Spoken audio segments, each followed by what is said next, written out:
everybody, and welcome to another edition of the Mr. Warren Hayes Show. I, of course, am Mr. Warren Hayes. Welcome aboard. Nice to see you here on this podcast where we are going to be talking about professional wrestling for a couple of hours or so right here. YouTube.com/Mr. Warren Hayes is perhaps where you're listening to this, or on your favorite podcast application, whether it's Spotify, Apple, or whatever other other application is what I'm trying to say, is what your preference. I'm there. I'm in your ears, audio, video. I'm everywhere. And if you're listening to this on YouTube, well, I would appreciate a like on the video. If it's your first time here, consider subscribing. Lots of stuff that happens here on the YouTube channel between the podcast here, the Dynamite review that also is available in audio format as well. I stream multiple times a week talking about pro wrestling and having a good time. So there's a lot of stuff happening on the YouTube channel. So if you want to be a part of that, that would be great. If not, you can continue enjoying the podcast just for what it is.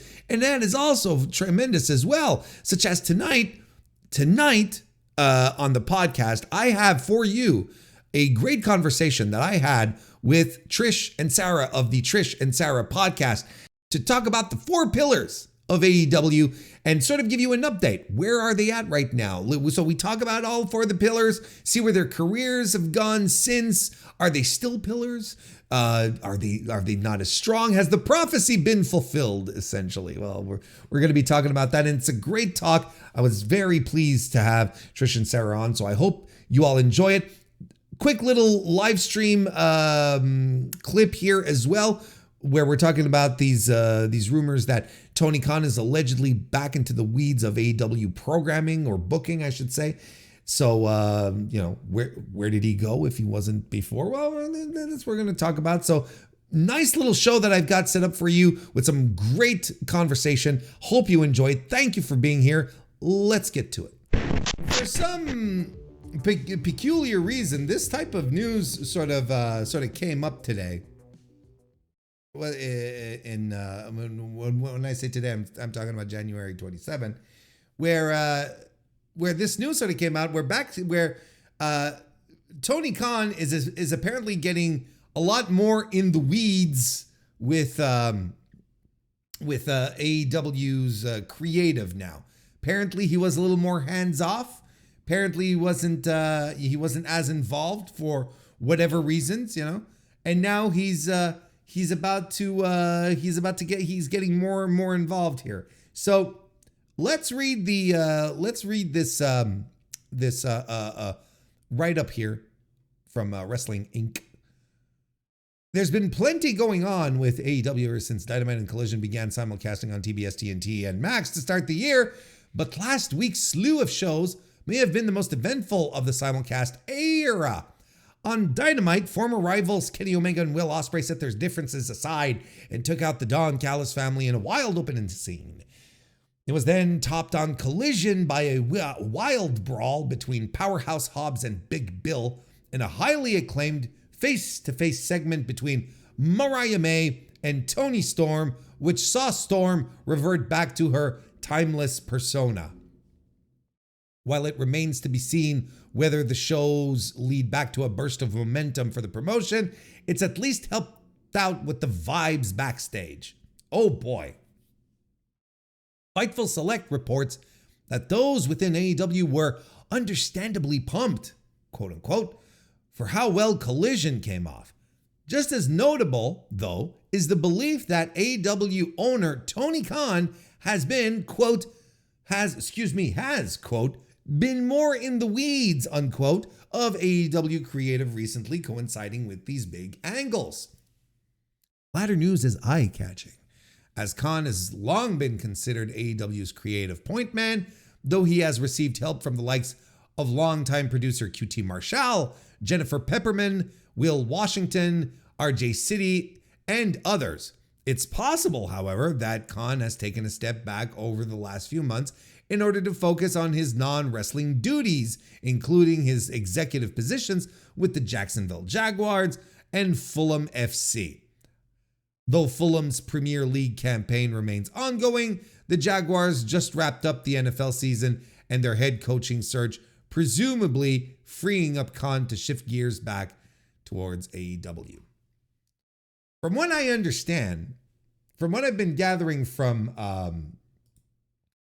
sports news outfits, the Jaguars didn't do good this season. They haven't been doing really good, and there's been some issues with the head coach. I think a lot of fans were expecting the head coach to be fired, but Shad Khan's not doing anything. And that's what I'm understanding, right? It's like there's trouble in management.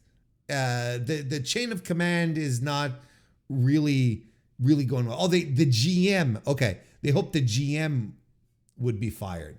So, okay, that's interesting. So Pedro in the chat, after reading this article, has exactly. Oh, he has been fired. Okay, thank you. Okay.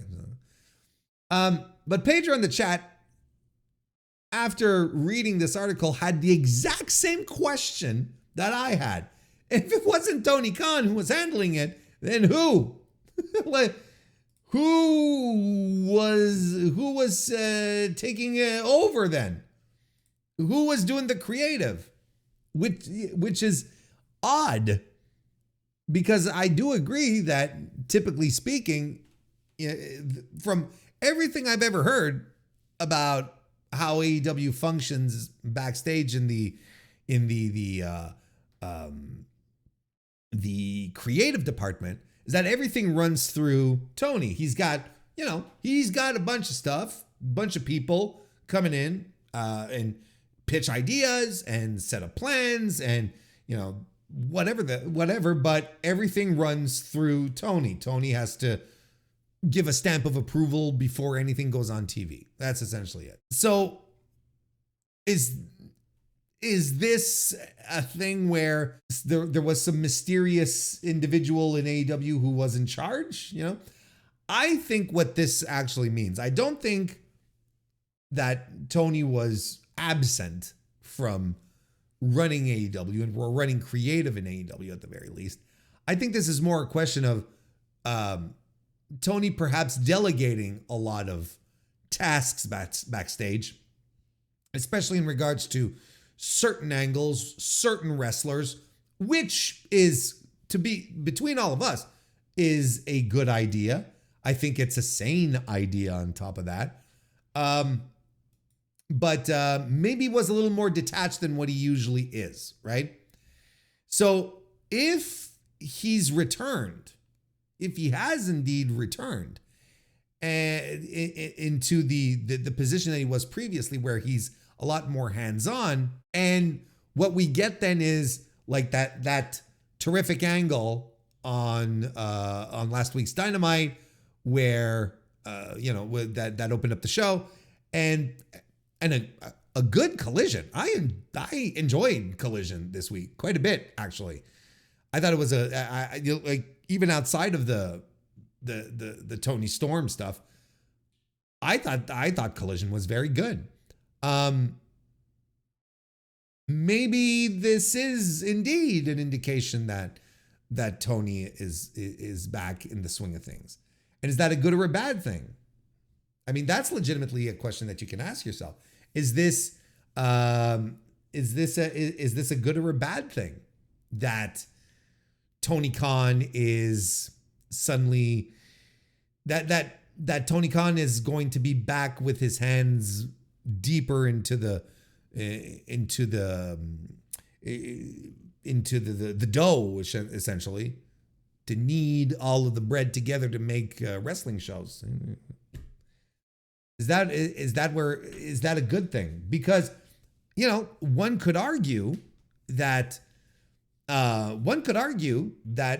Tony's booking rhythms and his booking styles have kind of went a little sideways for a long time. It's been a while now that booking that the creative on AEW is a little uninspired and sometimes just outright bad, and some very weird decisions about certain people getting pushed over others. And, there's a lot of very, very strange things that are going on. Was all of this a symptom of Tony Khan not being around as much? I couldn't tell you.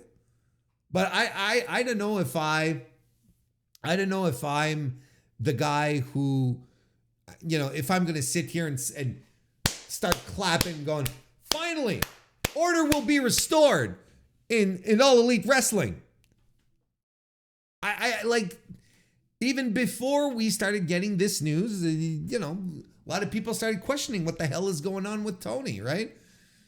2023 was, the brochachos that happened under his watch. There weren't any reports that he was passing the buck to anyone. It's like, this is the kind of stuff that happens, right? And, we're getting championship celebrations and all this stuff. And I don't know. Is this a good sign, or is this just coincidental? Or maybe Tony sat everyone down. I was like, okay, so this is my vision for AEW this year, which is something he should do. Don't get me wrong.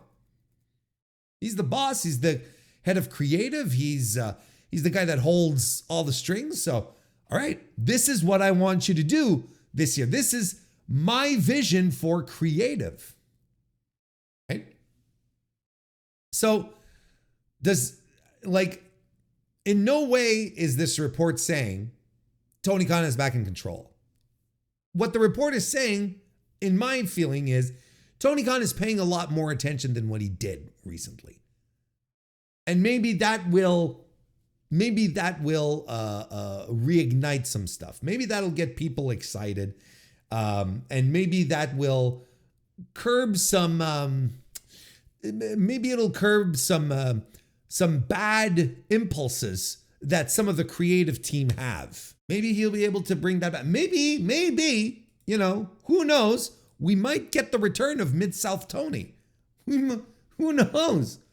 But honestly, like the way things are presented here, and especially since this is aggregated, I unfortunately don't have access to Fightful Select.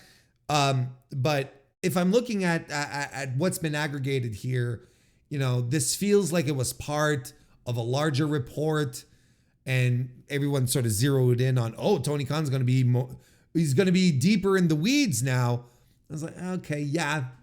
I mean, it is interesting to note, but I don't know if it's big news, and I don't know if we should be to the point where like we're making articles about this. I feel like this is kind of aggregator brain that's working here in this particular circumstance.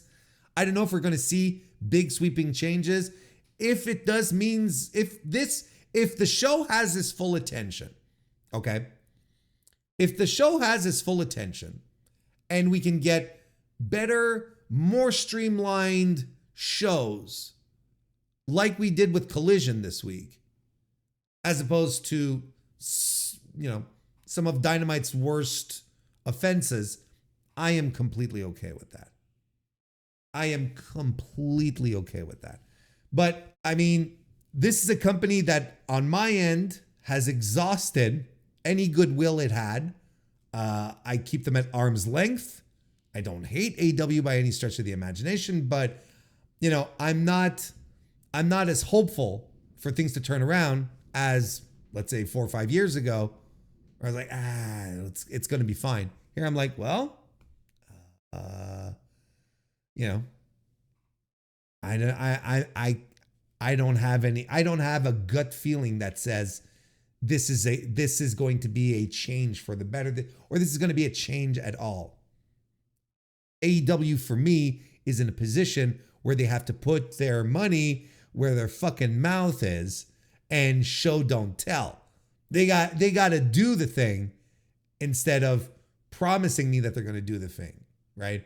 They can tell me restore the feeling all they want, but it's not because you tell me the feeling's restored that I'm going to start feeling that restored feeling. That's all. I respect him trying to delegate. The delegation stinks. Time to get back to the roots.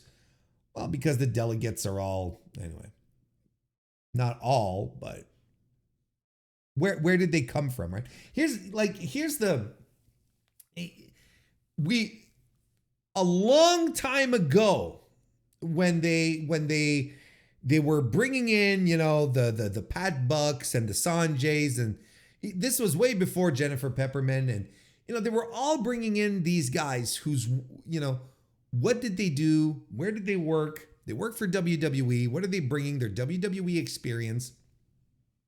So they're bringing what they know from Vince into AEW, and they're like, well, no, this is how wrestling is today. And you're like, I don't want another WWE. Like, no one wants another WWE. Even TNA fans don't want to be another WWE. They want TNA to be TNA, right? So it's like, it's frustrating. It's frustrating in that regard, because you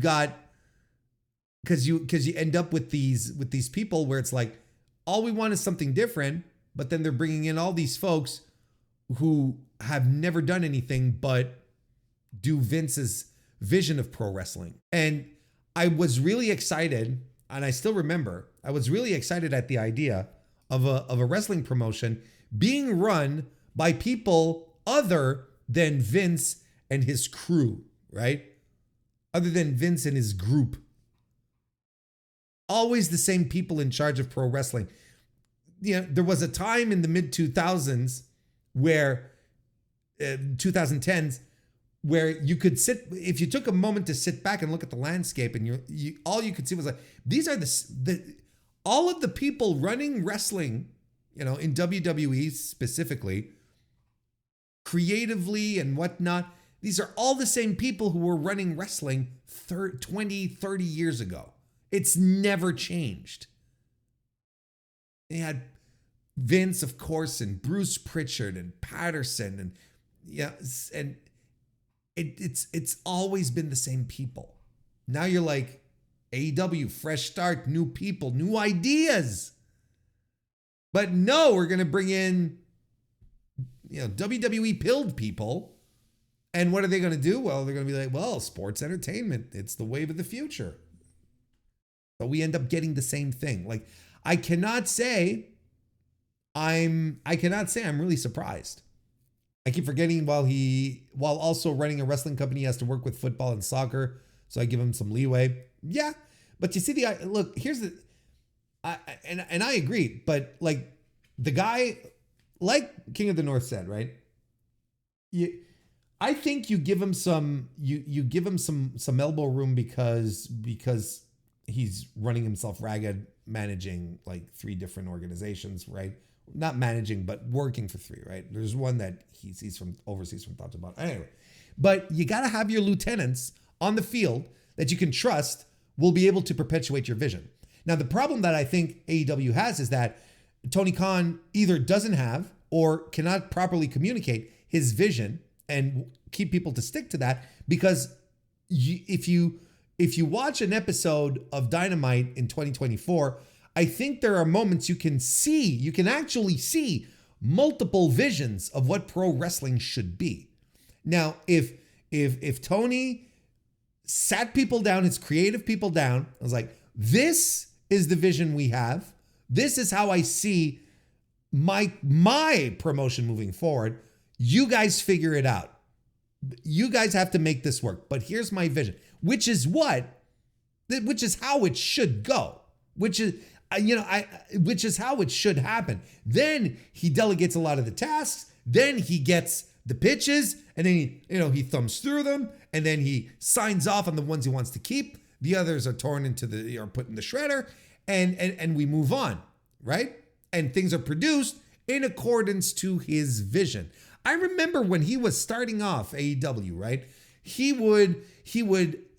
seemed to have a vision, right? When he talk about just as simply as saying, there will be no backstage vignettes. Everything is going to happen in or around the ring in this company. We're not going to be doing, segments backstage or all of that. Do you remember this when he said, and that is a vision. That's part of a vision. This is how I perceive my company to advance. This is how I see it stylistically. And these are the parameters within which y'all have to keep up. Y'all have to work within to come up with your ideas. That's how it should.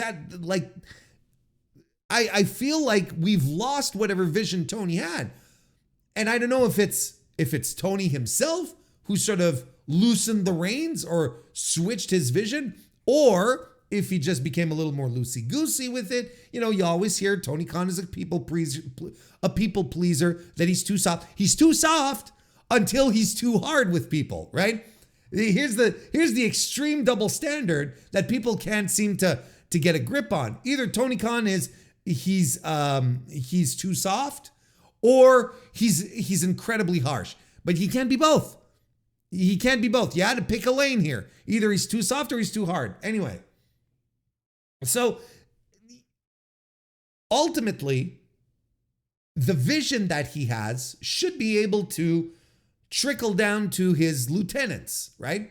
They should be able to absorb what he's saying and say, okay, you don't want, okay, so in this vision that Tony has, which resembles Mid-South Wrestling, well then, we're not doing championship celebrations. We can't do championship celebrations because that doesn't make sense in this vision that we have. So we try to find something else to do.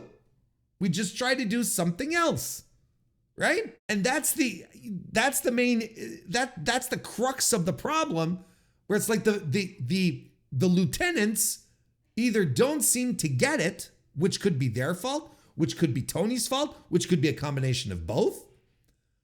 Or there's just too many people in a room.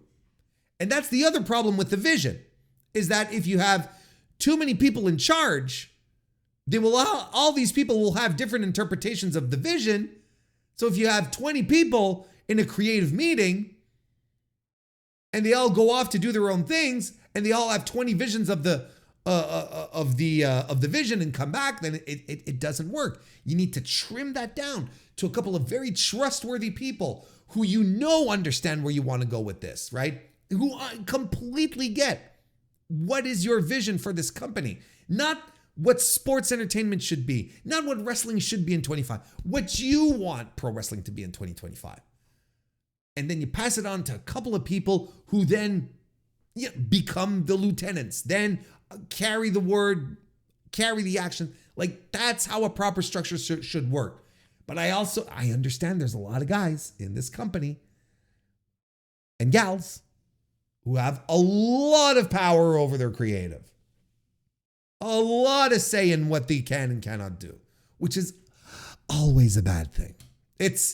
Have you ever heard in pro wrestling of a time where a wrestler had much, much creative influence over his booking, or hers? Had so much influence over their creative that it turned out to be so great for the company, that it was so good? Have you ever heard of that? Because it's not. Anyway, that was a bit of a side rant there, but ultimately, to come back to Pedro the Fifth's point, is that yes, you can give him some leeway, but also you can't. Because he should be responsible enough to communicate his vision of pro wrestling to his base, to his lieutenants, actually not his base, so that they can get the base back. So on today's show, I thought it would be fun to break out of the usual discourse that exists and permeates in wrestling and talk about something else, maybe a topic that's a little more, I don't know if you want to call it high level, but something different, right? And I figured talking about giving a bit of an update on the 4 pillars of AEW would be fun. And I figured that it would be probably a lot more fun not doing it alone. So I reached out to a couple of people that I've been trying, not as much trying as wanting, because the trying was really easy. I just sent them a DM and they're like, yeah, but I've been looking for the right topic to invite them on. And those two people are Trish and Sarah of the Trish and Sarah podcast. And I just happen to be joined by Trish and Sarah of the Trish and Sarah podcast. Hello to you both and welcome to the Mr. Warren Hayes Show. Hello. Hello. Hello. Thank you for having us. No, well, thank you for being here. I'm the kind of person that, it's like, I find it's common courtesy now in our modern age to have guests on who have their own projects, who have their own podcasts, to go straight ahead and plug their stuff from the get-go. Not at the end when everyone's already X'd out of the thing, right? Now they're starting off, they're trying to get compelled here. So why don't we start with that, Trish and Sarah? Tell us a little bit about yourselves. So I'm Sarah. That's Trish. We have a podcast where we talk about wrestling. Look at that. And it comes out every other Tuesday. So we're members of the Social Suplex Podcast Network. And I'm trying not to go into my podcast intro because that's what I want to default to. But yes, we're members of the Social Suplex Network. We have our own podcast feed. We have their podcast feed. You can find us on YouTube, on Twitter, on Blue Sky, pretty much everywhere that anyone else is. We're also, unfortunately or fortunately, there. So. Hey, there you go. So Trish and Sarah is what you want to look for, and they do great work. I'm assuming there's probably already a measure of my audience who know who you are. I think there's a bit of crossover on that aspect because I do some live streaming. You guys come up quite a bit. And here's a question I have for you. Okay, here's a question that just popped into mind here. So Trish and Sarah podcast. Why did you decide to go with Trish as the top billing of the podcast? Well, I would like to say she's better at it than I am, but I think it just she's mad already. It just rolls off the tongue a little bit easier, I think. Sarah and Trish podcast doesn't quite have the sound. I like the short syllable, 2 syllables. That just kind of, we agonized over the name for quite a long period of time, but then I finally said, fuck it, we're just calling it this because we couldn't come up with anything funnier. Or more interesting. Yeah, you didn't come up with something like ringside chats or in the ring pod no. We came up with all sorts, didn't we? We had some Hurricane Rana podcast with her with yeah. We wanted to get across the fact that we were women and we were talking about wrestling, and I was like, ultimately, nothing is going to be better than our names. That will basically give us what it is. But yeah, that's hilarious. And it has led to some fun moments of people being like, "Who are Trish and Sarah?" Which we love to read. Quite frankly, I'm not being sarcastic. It genuinely makes us crack up every time. So please keep doing that. It's always on the board. Every time it's on the board, and we'll just post under our names. And some people know it's us, some people don't. We've not been quiet about it now, but they still go, "Who's Trish and Sarah?" And underneath, I'll just post, "Yeah, who indeed." Okay, well, I mean, I can get behind the the auditory aspect of it, just to want to make it sound a little catchy. That's fair. I was just wondering if if there had been some finagling, like Trish gets a better cut of something or whatever. I don't know. I'm an investigative journalist. I'm not, but These are the hard questions, Warren. I'm glad you're asking them. There you go. Yeah, honestly, Warren, you're putting more thought into this than we did the name. It's a lot of panicking. So these 4 pillars, right? The 4 pillars of AEW, just for a little bit of context, maybe a refresher as well at the same time, maybe for some new people who don't know exactly where this came out. The 4 pillars of AEW generally refer to MJF, Jack Perry, Sammy Guevara, and Darby Allin. And the term 4 pillars itself in pro wrestling is not something that was just made up in recent circumstances. It's been historically attributed to 4 legendary pro wrestlers of All Japan Pro Wrestling, Mitsuharu Misawa, Kenta Kobashi, Toshiaki Kawada, and Akira Taue. And we started talking about this in the context of AEW because of MJF. Again, he's to blame for this.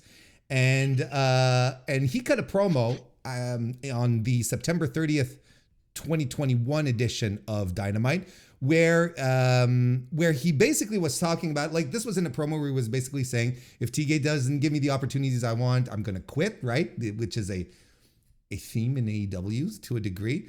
And this is the exact quote that MJF gave us regarding the 4 pillars, where it all started.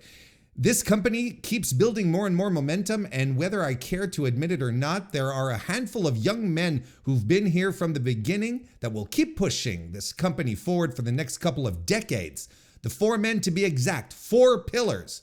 Jungle Boy, beat him. Sammy Guevara, beat him. Darby Allin, whatever. And then you get the strongest pillar, the pillar who had the first match at All In, the pillar who participated in the first ever match for this company, the youngest athlete to main event an AEW pay-per-view, the pillar who is better than you, and you know it. Of course, he's talking about himself, just in case you're not quite sure about that. This was later brought back up by Tony Khan on an appearance on the Wrestling with Brandon F. Walker podcast, where, this whole thing about the 4 pillars of AEW got people talking. And Khan responded to this with the following quote: "There's more than 4 pillars. There are those who he," meaning MJF, "named, and that's his personal list. I think those 4 are all pillars of this company, and then some. But we have so many." And he's right, those 4 are all building blocks of this company: MJF and Darby Allin and Jungle Boy and Sammy Guevara. But there are many others that I can list. We talked about Orange Cassidy, Dr. Britt Baker. We can talk till we're blue in the face. Ricky Starks and Hangman Page. So many young stars. So the idea is that we have that we put together a collection of 4 young stars to prop up the company as good pillars do, and that are perceived as being the future of this company. And that's what we're going to talk about today. We're going to sort of give a bit of a status as to where we feel all 4 of these gentlemen are at right now. Do we think that they are still considered pillars of this company? And maybe towards the end, if we have time or whatever, maybe we'll come up with our own pillars, maybe our own little list of 4 or whatever. Could be just one. Sometimes you just need one really good pillar. Makes up for, weird building structure, but I don't know about that, Warren. What if it's a really good one? It's like, what if it, I don't know, and it spreads out. Look, Warren, I know nothing. I'm not an Warren, engineer. Sarah is probably the most experienced person you could ever talk to on this subject. I don't know. So you never know. Yeah, you never know. So if you think it's not going to work, then okay, we won't do just one pillar. Anyway, let's get starting with why don't we start with MJF? How about that? Oh. Why don't we start with him? The guy who started up the conversation. Well, look, we know where MJF is at right now. I'd like to start getting your thoughts on this guy here. Let's say, just to open up the conversation. Trish, why don't you give us some thoughts of where MJF is at right now in the company? Glad you probably started with me, because Sarah's thoughts on MJF. I know. No. No. So Max has been the most consistently pushed guy through AEW's history. Mm-hmm. Yeah, he was the guy earmarked from the start. It might not have been as clear on television going forward, but he has been consistently pushed. He's been with one veteran after another, and now he leads programs all the way up to 2023, where he was basically just the entire show. That's what it felt like. And he's had a lot of success out of that. He's had huge amounts of success. He talks about, I wish he wouldn't do it in promos, but he talks about his buy rates and his attendance and that sort of thing. And he's right on that. But there's 2 things I think where he is now is that because he's been on TV for so long, he feels overexposed and he doesn't feel the level of performer that he was previously. And the second one, which I think has become really in kind of something that we look at now, and we look at Max and we see what he can do. We can see the promise, but we also see his kind of overindulgences and the fact that he really needs an editor. So this is a guy, and look, you've got to look, he did come pretty far. You've got to look at him when he came into AEW, people saw him for his charisma and his speaking. Nobody really ever saw him as a great wrestler or as a promise of a great wrestler. And I think he's become that, but he just needs something, a change up. He's at that point now where he needs to kind of flip something. So yeah, he's absolutely the most successful of any of them. And, he is a genuine draw, but he's just at that point where he's kind of at a crossroads of where do you go from here and not just carrying on a cycle. Yeah, but I think you're just about right. A lot of that makes sense. Sarah, do you want to go off? No, I'm going to try and restrain myself. This is not, I think that MJF is incredibly, incredibly talented. I think he is very smart. And I think, as Trish said, he's not just a good promo, not just a good talker. He's a good wrestler, which is something that you don't always have in one package. And I think that's part of what helped him become so successful so quickly in AEW. I also think he was smart in that he embraced being a heel in a way that, I know that we're going to talk about Sammy Guevara, and he initially was a heel, but MJF embraced it, I think, to a different level than somebody like Sammy did. So I think that all helped him. But I think, like Trish said, he needs an editor. He's sort of devolved into some of his worst instincts. And I think he needs to work with people who are going to challenge him creatively. And I don't know that anybody that he's I don't know that Jeff Jarrett is challenging MJF on a creative level. I'll just say that much. So I think these are things that, he's such a young guy, and I think it's so hard when you have success that young. And I think, he definitely needs to kind of engage, take a break, and I think refresh himself is something that, like Trish said, he just really needs to do. He needs, because he is overexposed, and he is exhausting. It's the same old for minutes and minutes and minutes every week, which I also think doesn't help him either. So. There's been a lot of talk recently about the content of his promos being pretty much always like in the same vicinity of things to cover, right? I consider that, I feel, I should say, that I have a bigger tolerance for a lot of MJF's content in his promos than a lot of other people. I think I see what he's trying to do, and I appreciate it. I think I kind of like the idea of him being of him leaning so much into being a heel that he doesn't really care in what type of territory he goes into. And I have maybe and I can understand that it's very personal that I have this level of tolerance for his kind of bullshit than most people otherwise wouldn't have. But like, even I'm kind of like, okay, well, maybe it's time to just refresh things a little bit. Maybe it's time to just try something else out, because he's really good at being a very nasty, dastardly heel, right? His initial feud that he had with Cody back in the day, when he finally turned on him after being his friend for so long, when everyone else saw through it, Cody was just, Cody was blinded by, I don't know, the new promotion starting up, and, probably working on the design for the neck tattoo at that point as well. He didn't have the focus to see that MJF was being nasty to him. And that was always like a good little hook that he had back then. And that carried him for quite a bit. It carried him even into, his feud with Chris Jericho when they were doing the Inner Circle stuff. I thought that was interesting too, because he had two dirty players going after each other. I thought that was really interesting as well, even though maybe the outcome after with the Pinnacle and whatnot, and the Pinnacle just deflating. Well, there's not much you can, that's a whole other podcast, I think, in and about itself. But there was a lot of stuff that back then made him. I don't know if this makes sense. If it made him, it gave him an edge, but without the edginess. Yeah.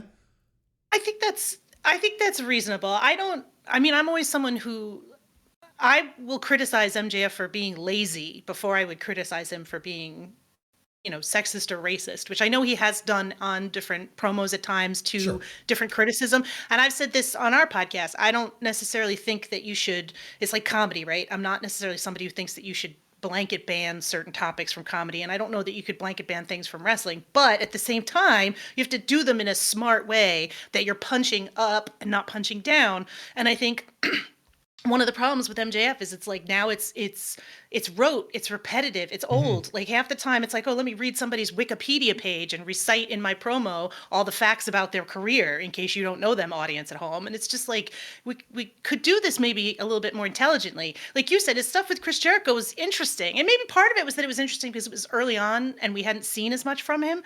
But like, the stuff with Wardlow was interesting. There was other stuff he did that was good. And it's kind of like, oh, all right, now we're stuck with this. It's just deflating in some ways because you're like, this guy's so young and so talented. And we're stuck with. Do you think that he has the capability to change the structure of his programs? I think he does. Yeah. Yes. Yeah. I don't think there's a lot of people who say no to MJF backstage. Yeah. Yeah. I really don't. I don't even know who would say no to MJF, honestly. The thing is like, so we've seen the kind of trials to get to MJF kind of structure all the time. We've seen the same promo structure repeatedly. And I do wonder that after he did do something different with Adam Cole, how that kind of ended up, if that's kind of scarred him and forced him to go back to kind of familiarity and stopped him from trying something new, working with people who would challenge him. It's just something that sits in the back of my mind, really. So I think that's interesting. I think one of the biggest problems that the Cole stuff for me is he was so lost as a babyface. Like he had clearly no idea what to do. And I wonder, like, I agree with you that I think I don't know if he's scarred. I do think that's a possibility. But I think the fact that like the babyface stuff just didn't work. He didn't know what to do with it. He was lost completely. And it didn't help anything that was going on in that program. So like, yes, but I kind of would like to, I think as a heel, he's certainly capable of trying something new and interesting and succeeding at it, quite frankly. But like I said, he has to pick opponents that are going to challenge him creatively, like, and people who are going to be able to tell him no, not just want to tell him no. Yeah. Yeah. And look, he's going to be a key piece to this company for years ahead. As he should be. So it makes absolutely no sense for him to be kind of not phoning it in, but like picking opponents where there's no challenge to him, where he just kind of does best of acts. It's far too early for him to be doing greatest hits tours. Right. I agree. Especially when you consider like the people who he has feuded with, right? From Cody, like CM Punk, right? One of the handful of people who actually got to work with Phil. John Moxley, we mentioned Jericho, but Danielson on top of that, Will Ospreay as well. And he's, maybe didn't have as extensive feuds, but he beat Kenny Omega. He beat Hiroshi Tanahashi. He beat Adam Page. He beat Jay White. He beat Daniel Garcia. He beat Adam Cole, Samoa Joe. Like, he's in a position where like he's super protected. He's a guy who is absolutely positioned to be one of the top dudes in the company. And one of the things that often gets pulled out, especially was pulled out during the CM Punk feud, was his insecurities, right? And I think that the insecurities part isn't necessarily only an MJF character trait. I think it's a Maxwell Jacob Friedman trait. And to be at this place at his age, there's a lot of these insecurities I'd let go, and I'd be open to sitting down with people and letting them, like you guys are pointing out here, suggest it, like challenging some of the things he wants to put out, because he's already at the top. He's already at the top of this promotion. It's just a question of time. It's just a question of time before he gets back into the world title picture, as when we're recording this. But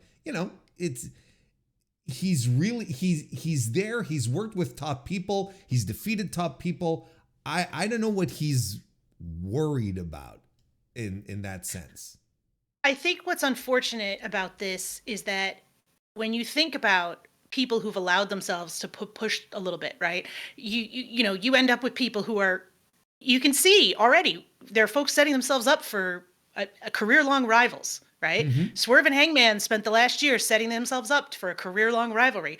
Ospreay with Fletcher, Ospreay with Swerve, right? Like, these guys have been generous enough in their, not just in the winning and losing, because again, that's sort of irrelevant, but like the part where they communicate and talk to each other, but like they're willing to like creatively go with someone who's going to push them and change their character and change the way they present themselves, and it allows them something that they can go back to in a different way, in a way that's fresh, that the audience is going to be into it, because that's what MJF hasn't really allowed himself to do that. We don't really have any generational rivals for MJF. You can point to Darby at one time, but that's kind of petered off. Like, he doesn't really have anybody young that you could point to and say, oh, that's MJF's, he's going to feud with that person forever. Sure. And I think it's kind of a thing that like he lacks. I like that. I hadn't thought of that. Yeah, go ahead, Trish. And the other thing about him is, so you say wins and losses don't matter, and you knew that I was going to roll my eyes in some way at that. But Bruce Pritchard over here. He hasn't put anybody over to allow them to become that rival. So he has this thing of he'll go 1-1 or he'll go 2-1, but he always has to get something out of it. And almost to do that, you have to make yourself vulnerable, and not just as a character, but that's a personal thing as well. Right. And someone like Kenny Omega's always got that, you know. Adam Page is renowned from it now in that company. But the guys that really get it is that to elevate somebody, sometimes you've really got to put them over, and that will help you in the long term. And sometimes I think he restricts himself from that. He feels like he always has to have something out of it, when sometimes just that whole program and process will give you that. You don't need to protect yourself in all the ways that you do. And that's something he should be looking at this year. You know, you're super protected. As you said, you know, him and John Moxley, absolutely the most protected people in that company from the start. And if you can give back in some way, in that way, you're going to help elevate them up to your level now. And maybe he's young to be doing that, but because of the push that he's gotten, it doesn't feel that way. And it just, so he should be looking around. He should be looking around the locker room and thinking, you know, these guys are setting themselves up. Where am I going to be in 5 years? Not where am I now?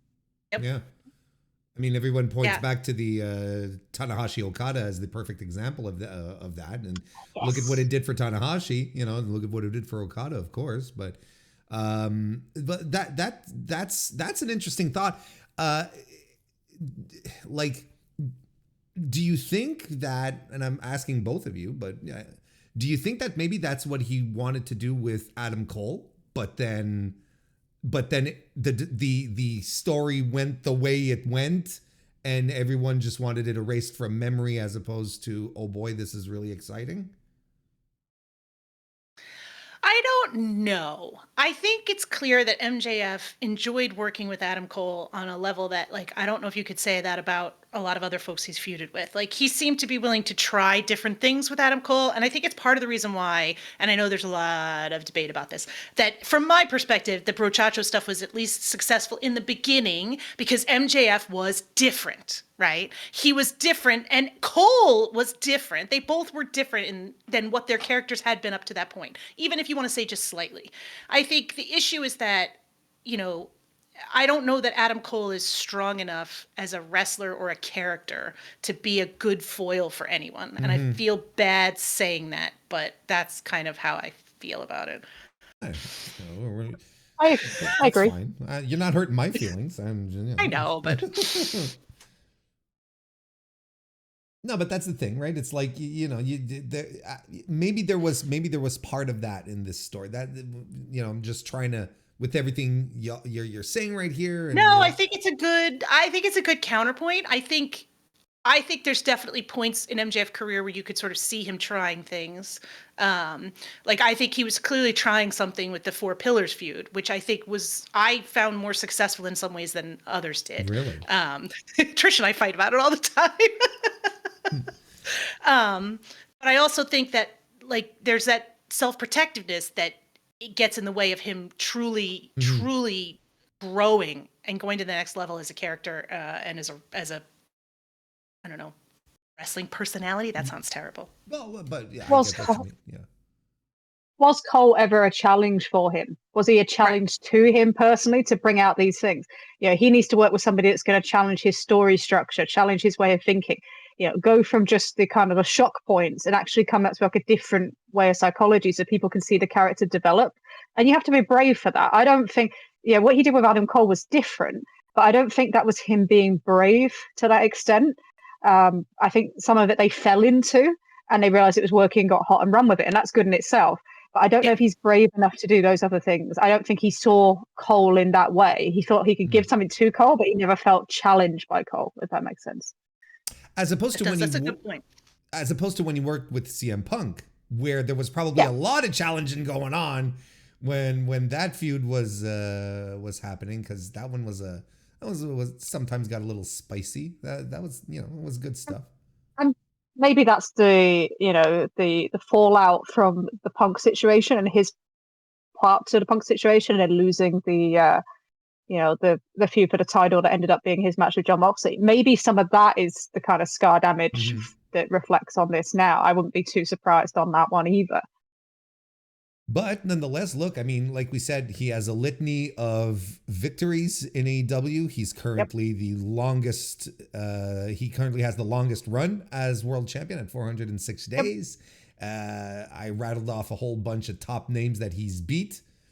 Would we be comfortable or not in saying that he has been the most successful of these four pillars? Oh, I don't think you can argue that point. Yeah. Okay, then Easily. I mean, and some of this, I do think it's worth pointing out that some of this is, and you get into this, Trish is a wonderful thing about this, it's the booker, right? You can't say it's 100% on the wrestler because MJF has been given these opportunities, right? By somebody who put that faith and trust in him. So yes, he's been the most successful, but I think you have to remove okay, this is up to these guys specific, you know what I mean? It's maybe not Sammy Guevara's fault completely that he hasn't been as successful as MJF. Well, what a segue into talking about Sammy Guevara then. Oh, I do love a good transition. Don't we know? I mean, I got chills here. So Sammy is another one of the OGs, and he's had somewhat of a different path here, a little bumpier in that regard. He is part of AEW history, being a part of the first match on Dynamite, the very first match on Dynamite #1 against Cody, in which he entered the Jericho Orbit afterwards as part of the Inner Circle. Sarah, do you want to start this off in regards to old Sammy here? What are your thoughts on him? Poor Sammy Guevara. I have a soft spot for the guy, and I think he's sort of the victim of his own success in some ways, in that, he became accessible to audiences partially because of his vlog. And I also think some of the stuff with his personal life impacted how the audience viewed him, and his on-screen relationship with Ty Mello, which I think I just think it's a bad idea in general to put your relationship on TV. It's just not a good idea. So I think that has definitely hurt him. And I think he should have turned heel in that feud with Men of the Year that went on for the TNT title for it was 3 years. It wasn't, but that's what it felt like. And I feel like the booking in that was so weird and messed up. And I think part of it is that Sammy is a likable person. He has a likable moveset, right? And people say this all the time. He's got a likable moveset and sort of a douchey face, and you want to dislike him as a character, but then he gets in the ring and you're kind of like, this is fun. I want to cheer for him too. I don't know. I don't think he's been successful, but I also think some of it is that he's not, as a character, particularly strong. And that's also hurt him. Once he's away from a group or a faction or Jericho, it's sort of what are you by yourself? And I don't know that he could explain that to me. Trish, do you have any thoughts?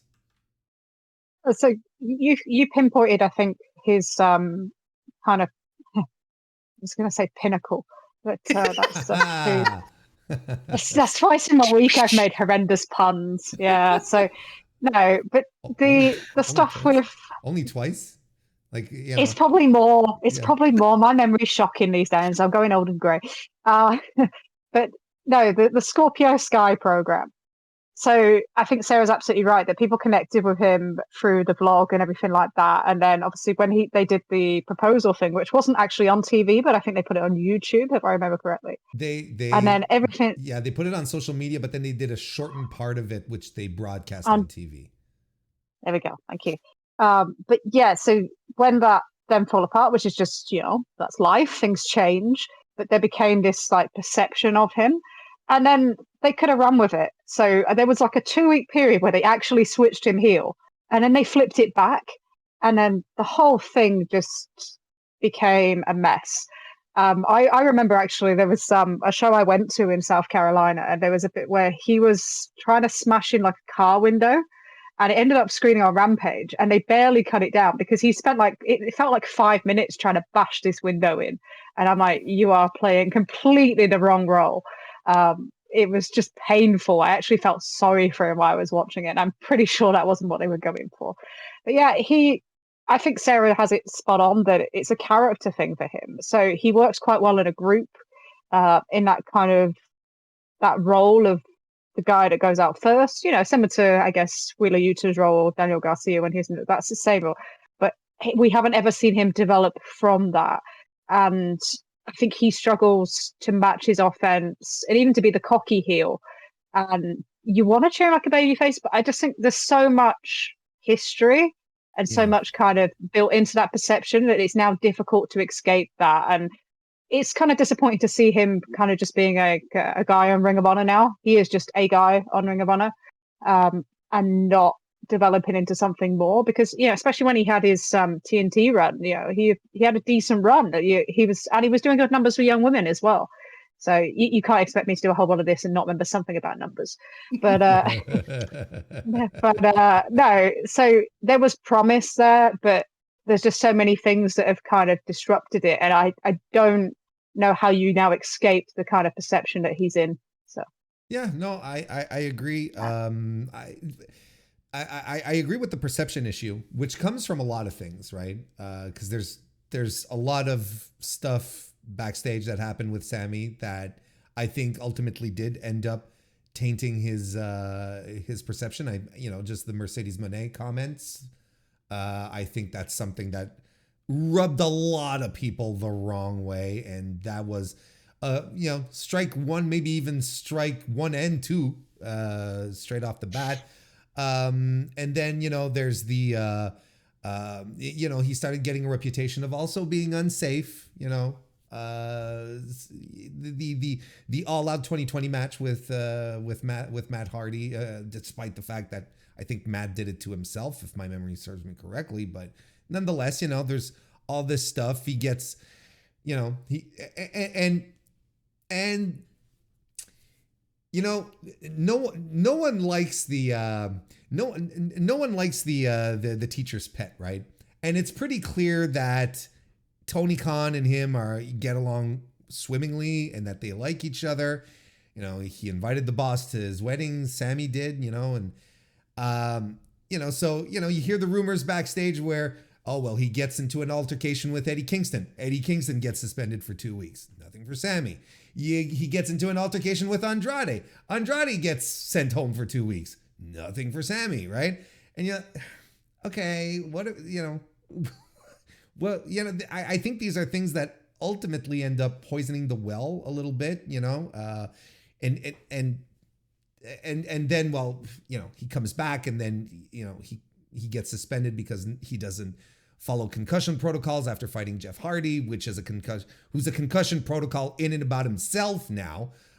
So, it's like, you kind of feel bad for the guy, but at the same time, it's like you have all of these things where the discourse that accompanies from a lot of people is, well, what are they doing? Like, just get rid of the guy. Stop pushing him. Stop trying to do something. And I think this is what Tony Khan might be doing by sending him to Ring of Honor to just let him, quote unquote, cool down a bit. Like you go to, you head to Mexico when the heat's on, right? Well, you send him to Ring of Honor, you wait till it dies down, and then you bring him back. I think that might be part of the issue. And for me personally, again, on top of that, I've never really been a Sammy Guevara guy. Like out of these four pillars, he's the one where I'm like, I get it, but I also don't. And so he's a guy I've always had difficulty getting into. I appreciate the insane stuff that he has done in pro wrestling, trying to entertain me, which he also likes to remind us once in a while. It's like, but look, to me, with everything that's happened, even disregarding my own personal thoughts, everything that's happened on a personal level, proposing to his then girlfriend, and then eventually, like, what is it? August, September, October, November, I think, is when he started to make his relationship with Tymello public. That's like 4 months. So you get engaged, you break up, and then you find another girl within 4 months. All that stuff looks weird to people. We're talking perception. I wouldn't even question myself. Book me as a heel, Booker man. Like, that's what you need to do. Like, just lean into it and make that happen instead of trying to make me come across as a baby face. If that makes, I think it does make sense, right? He's just a natural heel anyway in terms of his mannerisms. I remember watching him in Riot Lucha Libre right at the start of AEW, and he was brought in as the star coming in, and normally they get cheered. And by the end of the match, I think was it with Erez? It might have been Erez. Like, he was just getting, or it's Bandido, I think, but he was just getting booed out the building. So his mannerisms come across that way. The thing about with Ring of Honor is he's in there and he's playing the same Texan straight cut babyface that he was trying to play a couple years ago. So it's kind of very similar to Max, where it is kind of like, we've seen this character. You've got half a new audience that you need to kind of acclimatize yourself with. You look when he went back and was doing the kind of the key card thing, when he's holding up the cue card, sorry. And half the audience had no idea what he was doing. So you have to adapt to the fact the audience has changed as well. And I just don't see that. And unless you see something in that, I don't see kind of where he goes from here. It's kind of a theme with some of these guys, because we are talking about over 5 years of history now, that we need to start seeing something else. We need to see that you can adapt and to be able to move forward, really. It's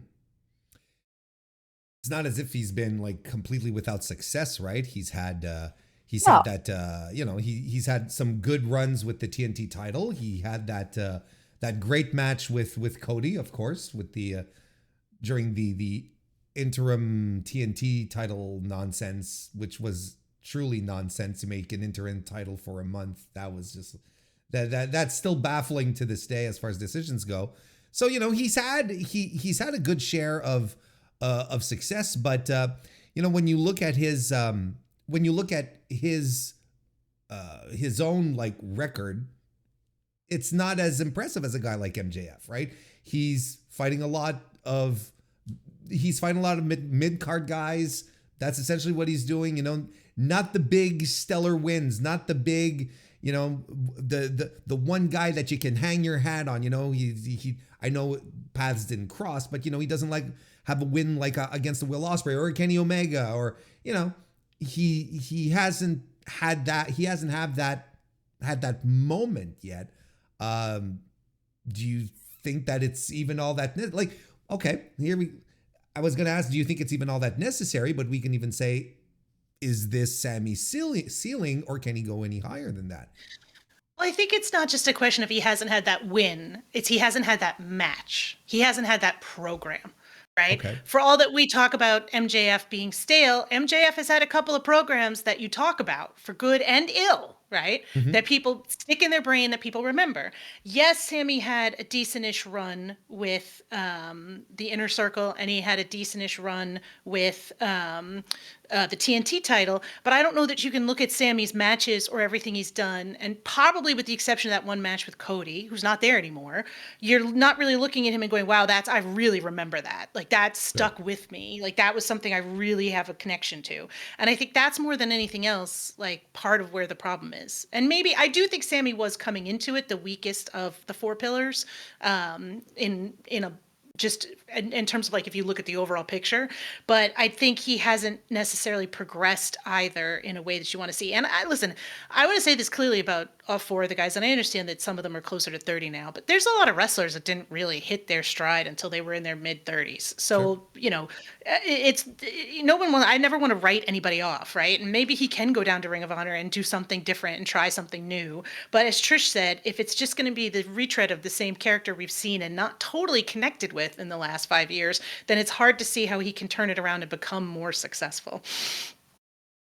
Makes sense to me. That's to say, he's had opportunities. There are people who've had less opportunities to deliver something memorable that have been able to.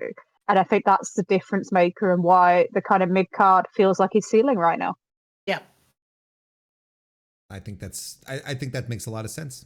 That's a good wrap up of his position. So let's say we do the same exercise as we did with MJF. Where would we put Sammy as far as, do we think he's been successful as a pillar, or at least how successful has he been, do we feel, as a guy propping up the company for decades to come? I mean, you need mid-card guys. Like, sure. It's like you need mid-card guys. Like, I'm not trying to be I'm not trying to be an asshole, but like as a company, you do need likable mid-card guys. And if that's Sammy's ceiling, then that's a pretty damn successful ceiling, right? To be a mid-card guy on a national televised promotion, there are a lot of people that would kill for something like that. So do I think he's necessarily achieved what was possible for him at the start of AEW? No. But I don't know that necessarily means that he's a failure completely either. Right. Yeah, that's perfect to me. Perfect summary. Let's move on to Jack Perry then. Why don't we? It was another pillar who's had a winding road, some ups and downs, but one that I feel there has been true effort put into him and to establish him as a top guy. And this is where we're at with him right now, where he's disappeared off TV again. We're taking some time off. We're regrouping. Of course, the last stretch coming off of this CM Punk stuff at All In 2023, Crimea River, all that, the scapegoat gimmick that for a while felt to be up very, very good for him, lifting him, but stuff happened and it worked for a while, but that momentum hasn't been able to sustain. I have some ideas as why, but Trish, I'm sure you do have some too. Where do we start with Jack Perry's tenure as one of these four pillars? Jack is someone that you kind of have to split into different parts of his tenure, I think. So I think they did the right thing with putting him in the tag team at the start.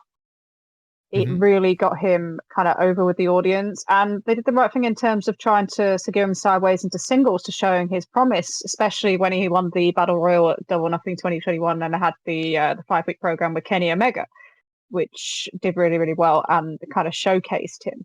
And even the stuff with Christian Cage, that was really well structured. That match at Revolution in 23 was great. And then kind of things went off the rails. So they put him with Hook. It's a good tag team. They actually should have left that longer.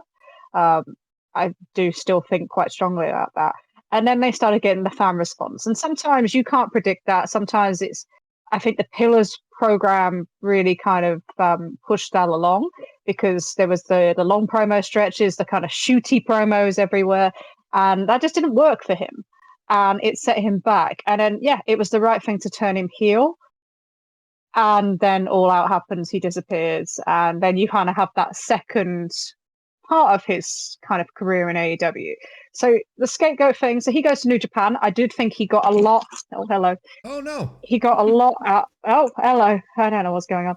He got a lot out of the New Japan stuff with the promo work, especially.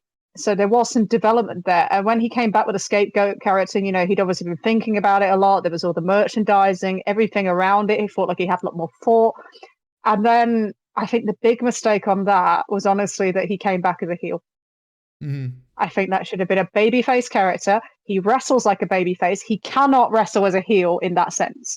Maybe he can wrestle as a flashy heel at some point, but in terms of the kind of, he's trying to do like a control heel gimmick where he's like a power guy and he's holding these guys down, and it's like, and he's going to restrict his moves, but this is a guy that does flashy moves, that's attractive and all those sort of things. It doesn't work. And the more that's kind of continued, the more his kind of responses to him have decreased. And we're just not seeing it. So he's tried something different. He's gone with a different kind of promo style, different kind of cadence, these kind of theoretical kind of videos and that sort of thing. But I don't think he's been able to string it all together in the way that someone turning heel like a Hangman Page has this year. He doesn't have that capability yet. So maybe he's exposed some of his weaknesses. I like that he's trying, but it's kind of sad that that's not worked out. But he, again, is still very young. Sarah, help me here. I think that of all four of the pillars, Jack Perry has shown the most willingness to try something new and has been the most successful at trying something new. I feel like the scapegoat character is extremely different from the Jungle Boy character, and was, for a while, which I think is a credit to him, because I think we've seen from other wrestlers, that's not an easy thing to do, right? And to get the audience to buy into it. And he's been able to do that.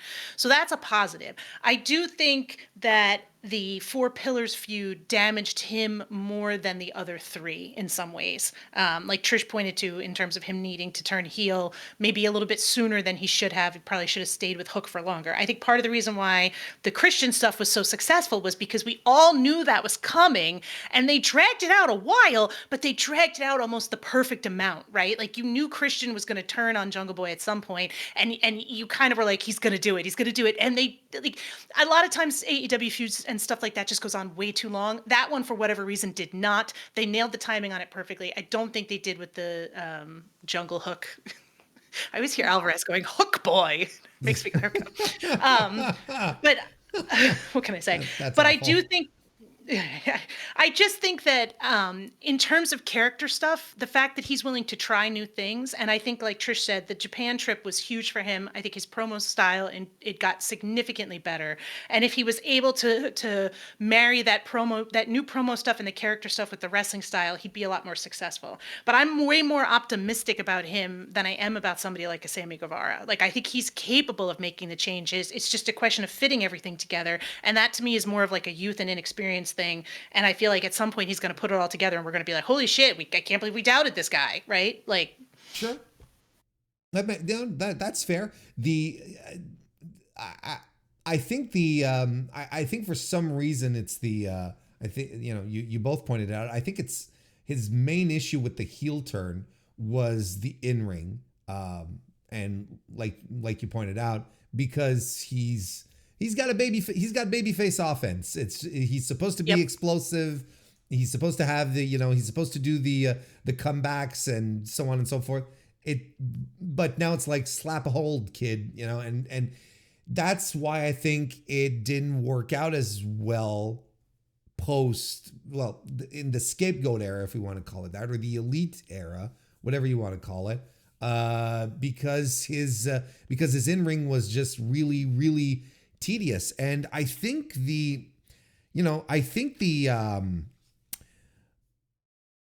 his character work, for what it was difficult to find some sort of through line, because it felt a little scattered. It was like a little all over the place.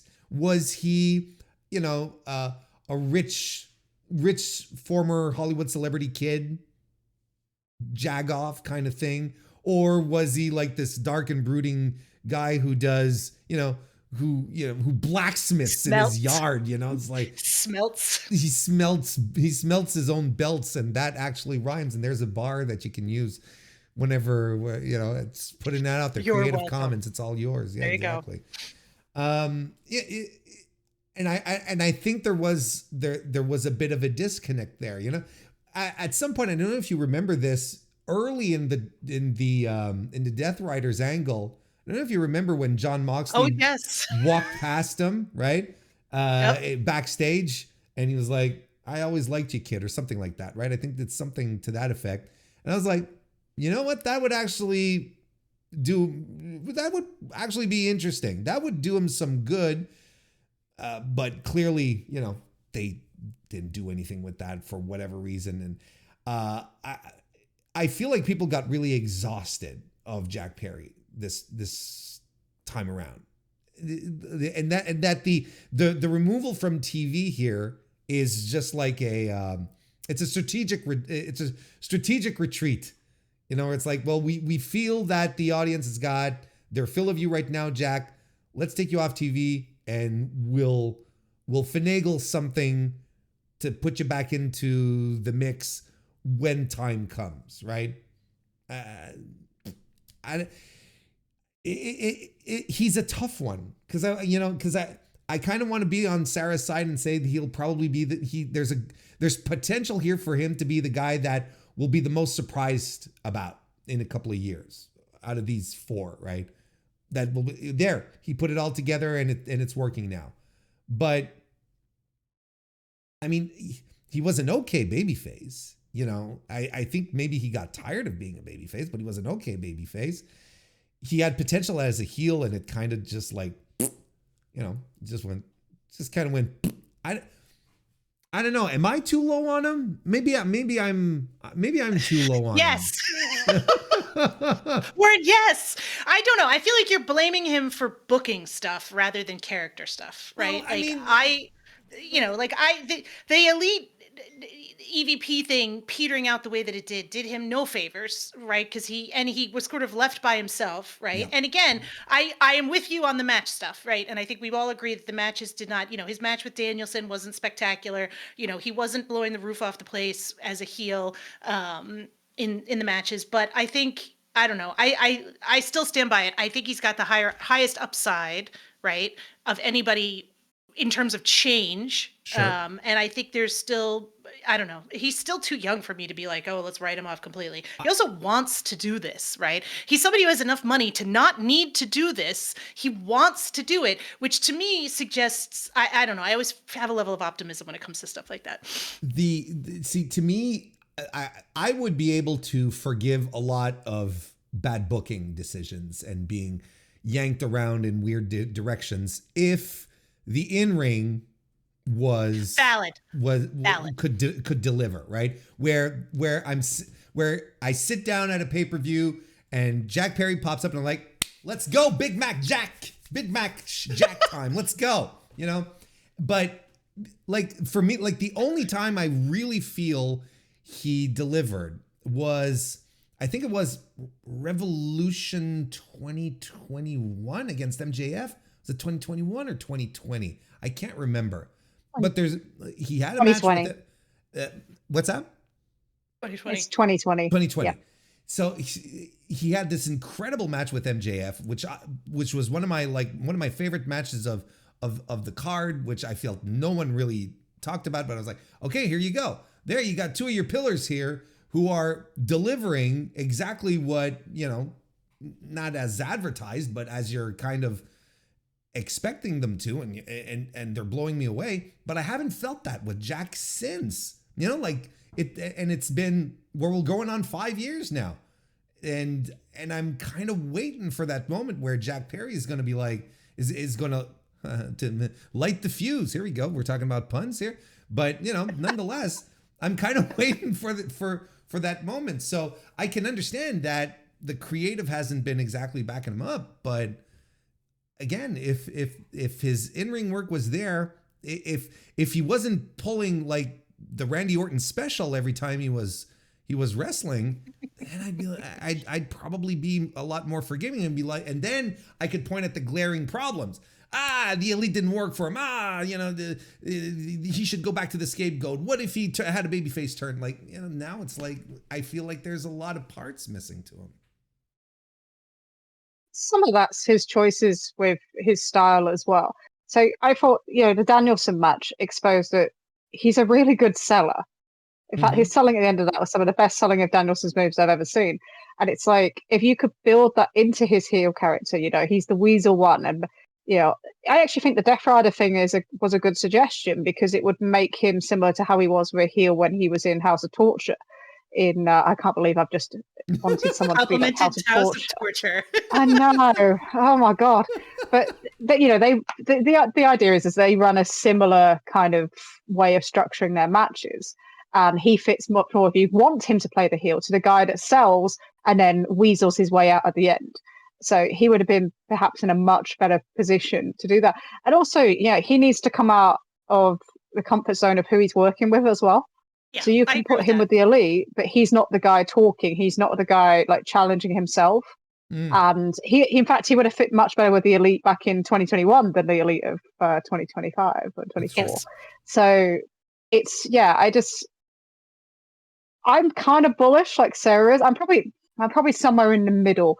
That he has more pieces that he can put together than someone like Sammy. I definitely agree on that. It's just whether he's able to or not. Yeah. Well, there you go.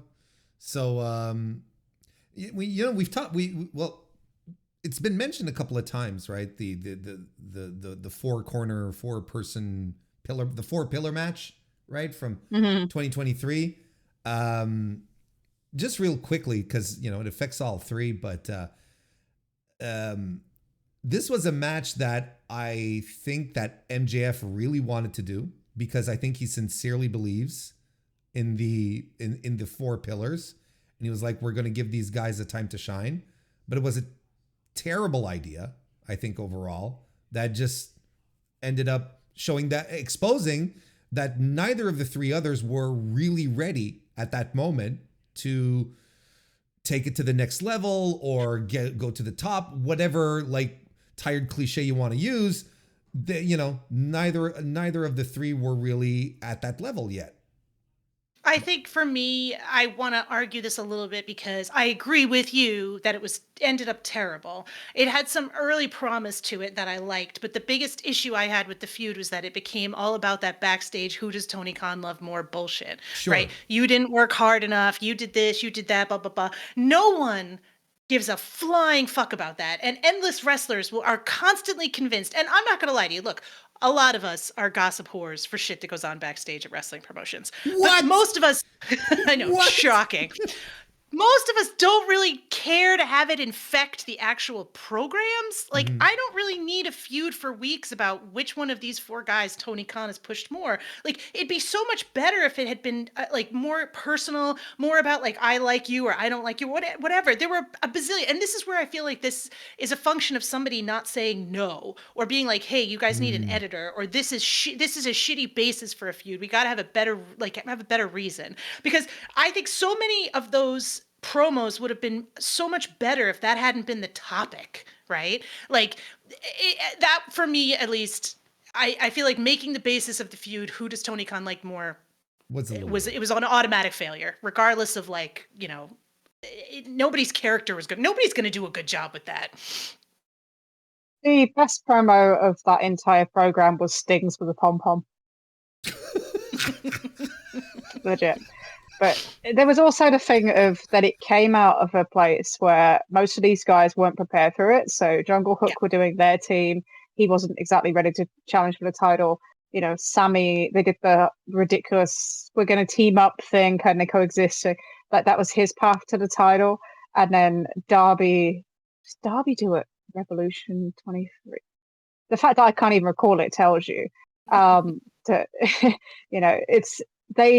It wasn't set up for them to be challengers. So the challengers became because they were pillars and not because they'd earned a shot at the world title. Mm-hmm. Yes. And I think that was even more difficult when you had like the Texas Death Match rolling off the back of it, and everyone's like, well, you have a challenger in Adam Page and you're not using him.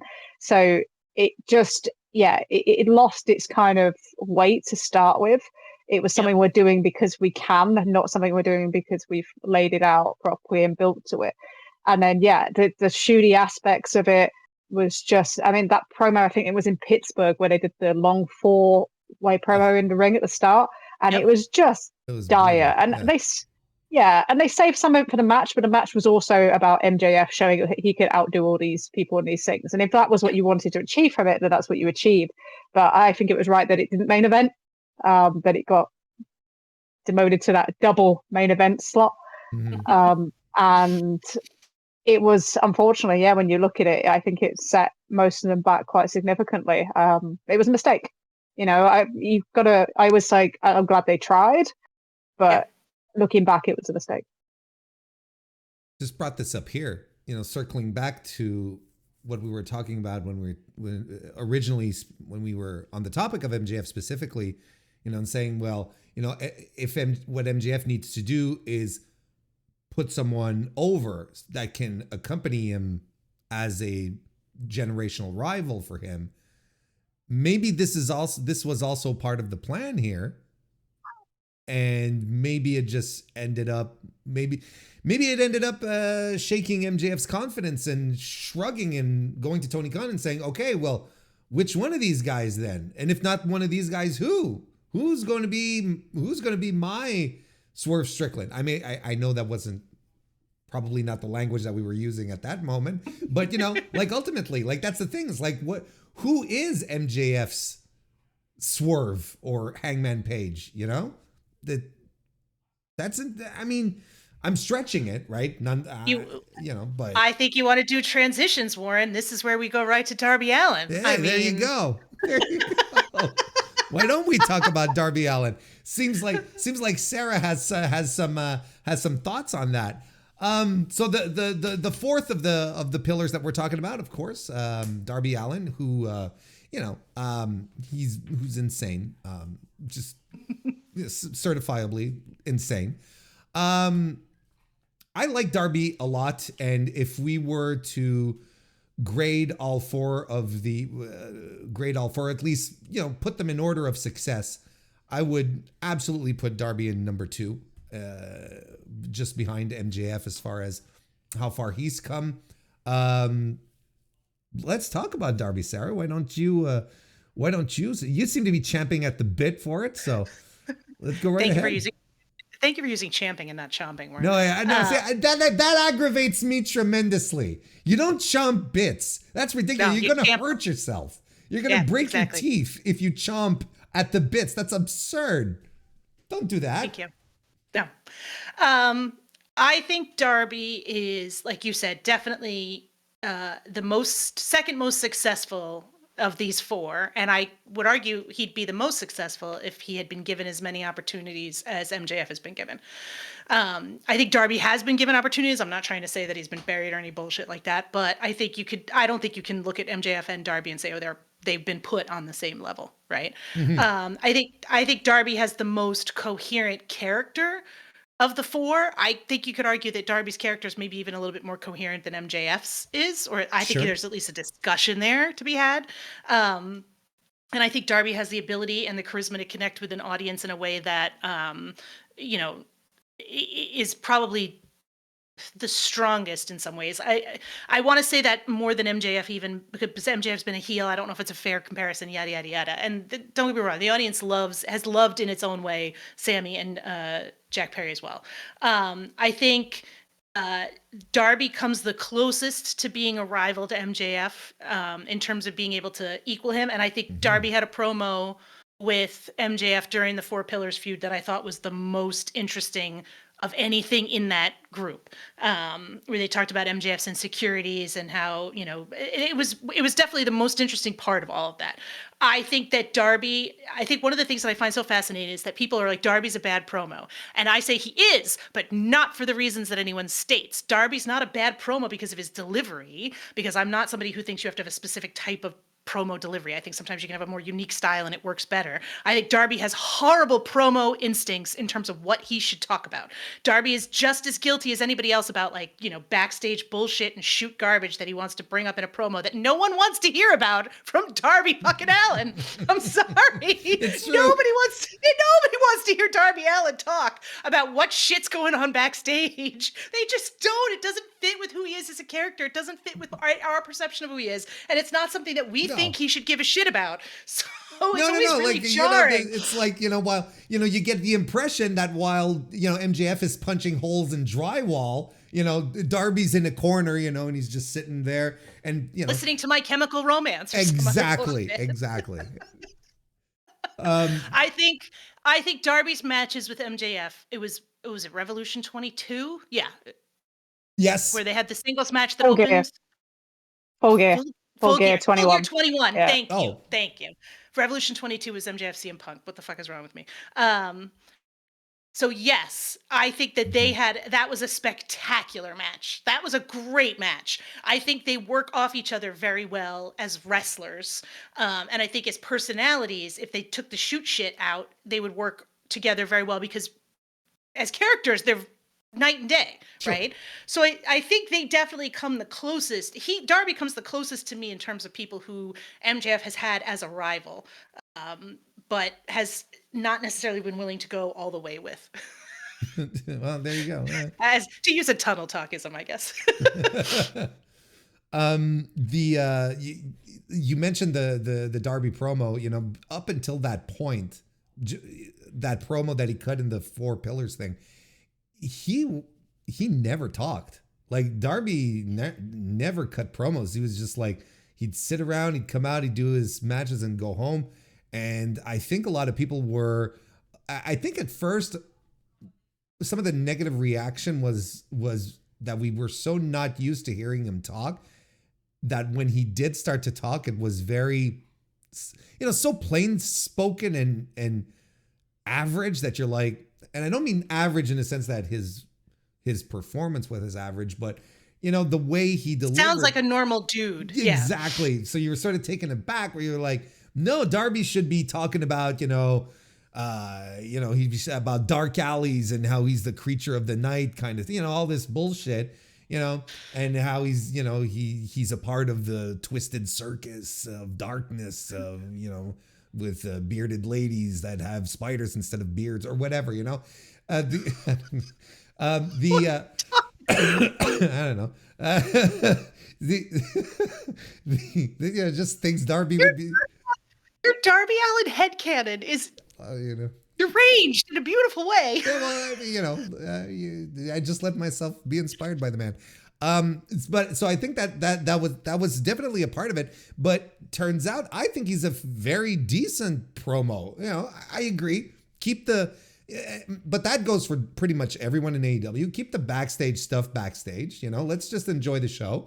And outside of that, I think he's been very good. And he's a guy who also seems to be keeping out of nonsense backstage regardless. And I sometimes wonder if, being tutored by a man named Sting, who probably took him aside maybe a couple of times, said, brother, don't get involved.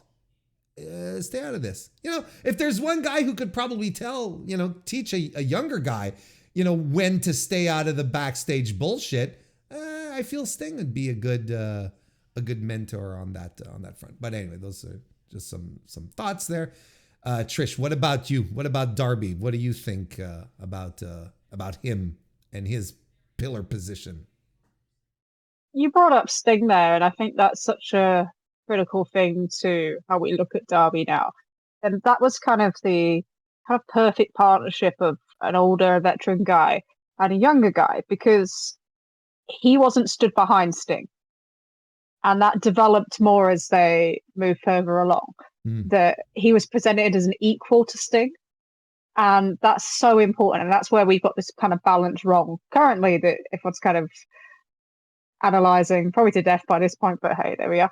But yeah, it was the way he was presented in that sense. And then he did move out of, you're right, being a mute, where he was previously felt like a Jeff Hardy style character, in that he just wrestled. He was just this crazy guy and we didn't really hear from him. So yeah, it's something to get used to his voice, and that has become important. I absolutely hate the content of his promos sometimes. There was one just before, I always come back to this one, before Blood and Guts, where he was trying to insult the Young Bucks, and he's like, and he says whatever he says, and he goes, but you did actually bring me in. So, what am I supposed to do? And I was just like, no. One in kayfabe, when you did the four pillar thing, you said that you weren't brought in by the Bucks, you were brought in by Cody, and it was a California clique. You can't then switch your own kayfabe in your promo. And then under my, I was just like, oh no. But again, yeah, maybe it's like the MJF thing. You just need an editor. But the best thing about Darby is that he is one of their best in-ring wrestlers, especially for TV that they have. He might be the best TV wrestler that is in AEW. And, that's attractive. He has the face paint. He's cool. Whatever you want to think about him, he's cool. He'll connect to that younger audience. And we've seen that with his numbers. We've seen that with the crowds, all the kids coming in Derby face paint. And I just think of him very much like a Cactus Jack style character. So he's going to do these crazy things, but people are always going to love him for it. And maybe you can't ever have him as, in that MJF year-long reign role, but you can have him get to the top and then get knocked down and get to the top as many times as you wish. And I think it will always work. So in immediacy, obviously, people think he's got probably the most immediate promise, but I just think there is always going to be a role for him, and he doesn't necessarily need to be a really, really top guy to hit that. Very similar to Orange Cassidy. It feels. Yeah. I'm trying to think of a word that doesn't sound like mascot, because that's such a underplaying of what they are. That they come in terms of being a pillar or a foundation of this company. In a way, he absolutely very much is, because he's someone that you associate with the brand, and associate with wanting to see that person when you go to a show. So that means quite a lot to me. So yeah, I just think they have found his role for him. I don't think you need to do a massive amount more than that. And as long as his body holds up, which is probably the biggest thing with the crazy things he does, then you just continue him in that role perfectly, to be honest. Just keep him on TV. None of the Rampage 2022 nonsense they did. You just have to give him a consistent role and can find things for him to do. And he's always going to be popular at that base. I agree, and I think that kind of comparison to Orange Cassidy is very good, because we've seen that people will get behind Darby whether he wins or loses. That really doesn't matter. Darby has this this magnetism, this coolness, combined with the insane stuff that he does and lets other people do to him as well. That just makes him a really attractive package. And you see, as you said, when you called him AEW's best TV wrestler, then my mind started spinning. I'm like, wait a second, and I'm like, no, I don't know who. Maybe Orange, maybe OC. I think Orange Cassidy is probably right up there. I think it's like they're 1A and 1B in terms of like they're outrageous characters that if anybody else did it, it might come across as fake, but they're both so authentic in their uniqueness and so specific that it's like you can understand why the audience has such a connection to them. And they're such specifically AEW wrestlers. Like you're not going to see those guys on WWE or anywhere else. Like that's a specific AEW wrestler. And I think, they're both just, if you want to say pillar is somebody that is a structural element, to me, Darby and OC are more pillars in terms of like, you want to tune in every week to see them. You want to buy a ticket to go and see them. Like they're the people that you are like, this is AEW to me. With MJF, we were talking about his litany of great performers that he's defeated, that he's been pushed in this manner, that he's been pushed as being a top guy. And talking about Jack Perry and Sammy Guevara, we're a little more, the booking didn't help them. The booking didn't help those guys as much because they didn't have like these really solid programs like MJF did, or these really solid victories and so on and so forth. Can't the same be said with Darby Allin? Because he's not necessarily a guy who's been going around, beating, Hiroshi Tanahashi over in Japan or whatever, right? But nonetheless, we're sitting here with an agreement, I believe, and with confidence saying, oh yeah, he's absolutely number 2 on the list. And yet, his overall push hasn't been on the level of Max's. It's, kind of similar to the two other guys. Why do you think that is? Warren, this raises the question then, is Darby then perhaps number one and MJF is number two? Oh boy. Do you think MJF would be as successful as Darby if their situations and pushes were reversed? Good point, and probably not would be my guess. Yes. I don't know. I like throw those out. No, but I think it's a good reversal, But the idea, like, you put MJF in the same spot with the same people, not doing the same matches, obviously, but I don't think you get that. You don't get that same squeeze either out of. Darby's had a lot less TV time than Max has as well, especially over the last 2 years. Everybody has. Sorry. That's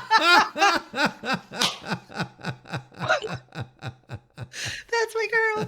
I couldn't stop myself. I'm sorry. Don't apologize. That's great.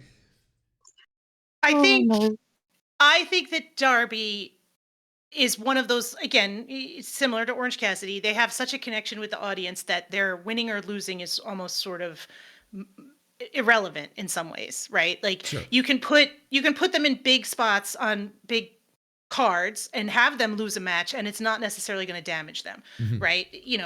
I think that there were periods of time in 2022 where Darby was definitely downcycled to a degree that he probably should not have been. Him losing to Jeff Hardy and that Owen was just ridiculous. Like, he probably should have won that Owen, to be completely honest with you.